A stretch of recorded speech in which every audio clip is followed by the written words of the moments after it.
Good morning, Jay here. Welcome to Jay's Journey this week. And I have to apologize because a lot of times I really don't have a big plan. I've been working on things, but it takes more than 1 week sometimes to put together a project, like recording a song or whatever. I have to do it certain hours throughout the days and everything. And then if you're going to do film sequences, taking video and do sequences and put them together. Anyway, sometimes it takes more than a week, and that was the case. But I was thinking about a bunch of things this week. I've been kind of busy. I'm kind of working on, it's December 5th here, and I'm kind of working on my Christmas card list at this point. Preparation for the Christmas holiday here in the Mater household. It can be daunting. One of the things with this COVID shutdown that's happening, I got to tell you, I've got grandchildren in high school and younger, and I have my youngest daughter is a senior in high school, and this not going to school is detrimental to these kids. Young people have a lot of energy and exuberance, and they need an outlet for that. Athletics, music, drama, there's all sorts of things they do with extracurricular activities through the school system, which gives them this creative outlet or just be able to expend some of that extra energy they have. And then the online academia is not working out well at all. A lot of them are blowing off the Zoom calls that they're supposed to be in class with the teachers, and the teachers are like, where is so-and-so, where is so-and-so? And some of them tell them, just turn in the assignment. Well, I don't care if you're on the Zoom call or not, or just click a little box that says you were here on some kind of school calendar website. And then if they fail to do so, you're getting calls from this automated calls from the school that say your kid wasn't in class, and then you ask your kid about it and they say, yes, I was in class, or I just forgot to check the box, or I've been doing the homework, or in some cases they're checking out completely. They don't want to do the homework or do the class, and they just want to play their video games or whatever. It's not a good situation. They need that in-person teaching. They need that interaction with the teacher, the other students, so that if they're having a problem, sometimes they can get that counseling from the student. For some reason, a lot of the teachers, God bless them, say, hey, I'm available by email if you have a question or a problem. So something that normally takes a kid like 10 minutes to figure out in the classroom by saying, hey, teacher, what about this? And she says, and it takes her a few minutes to show the kid how to do it. Can take an hour or more with emails going back and forth, and there's so much communication in more than just reading and writing that happens face to face. There's body language, there's intonation of your voice, there's so much more communication that happens. So this has been kind of rough, and even though I'm in a high-risk category with comorbidities, I would take the chance to have the kids go back to school.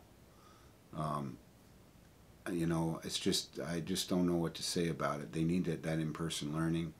And when they have cases and the science, according to the science, it's not the schools that are spreading the COVID virus. So anyway, that being said, I just think it's really important at some point we've got to get these kids back in school. Sorry about that little rant.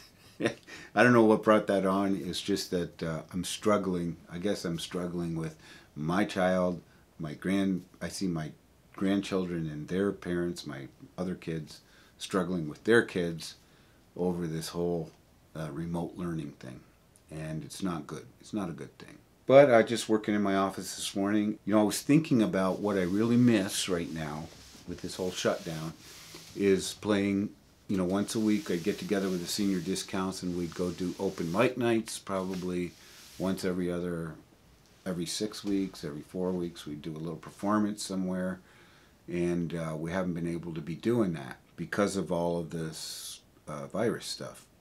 And we haven't even been getting together. Well, I guess we could. It's because we're all old and we all have comorbidities, and some of our spouses have the same. We're just trying not to expose each other to anything that might, you know, I would hate to think that because we had a rehearsal in a small confined space that everybody got sick with COVID or something like that. So we're kind of hanging out till next year, not doing it, but I really miss it. Like I said, you know, the kids miss their thing. Even I'm 60 years old and I miss it. I think I'm a little bit more mentally able to cope with it because of my age and, you know, my just the general experience that I've had. But hopefully things will get back to normal probably at some point next year, and we can start getting together again. But in the meanwhile, I thought I'd throw up a couple of clips of the senior discounts and the last performances we played before the COVID hit were some open mic nights. Well, no, one was an actual performance, I think. They were in the same place. We did an open mic night in January of 2020. That would be almost a year ago. And then in February, just before the virus hit and the shutdowns hit and everything, we had a performance. I think it was like a 4-hour deal that we did. And I'm just going to throw up some of the cuts. Now, I just got to warn you. Some of these things are these open mic nights. We only rehearse, at best, when we're in a rhythm. We might rehearse one night a week if we're lucky. And we work on a lot of new material. It's like constantly doing newer things, you know. We have quite an extensive set list. However, we don't know any of the songs really well. It's kind of, you know, and so when you're about to hear, there's going to be some ouches in the vocal harmonies, especially. You know, maybe you'll hear some slip-ups and some bad notes and some offbeats and who knows what. But, you know, we're just having fun, and we're not doing it for professionally for big money or anything like that. So keep that in mind when you're judging our performance. But we have a lot of fun with it. That's the important thing. It's camaraderie and a lot of fun. And the crowd that we have there is always very supportive. They're a lot of fun too. So a lot of family and friends and just people that kind of like to support, you know, local musicians or kind of like the genre that we play. You know, they'll show up a lot of times because we kind of mix it up a little bit. So that being said, I hope you enjoy the video. So here's some cuts from some performances last year.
Your business industry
Raspberries by Rob.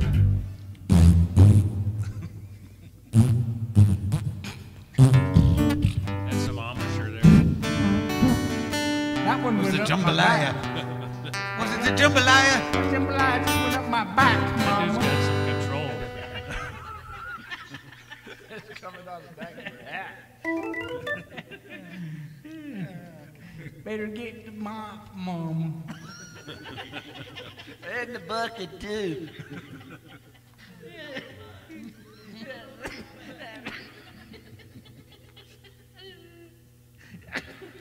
The dog's eating a piece of sausage.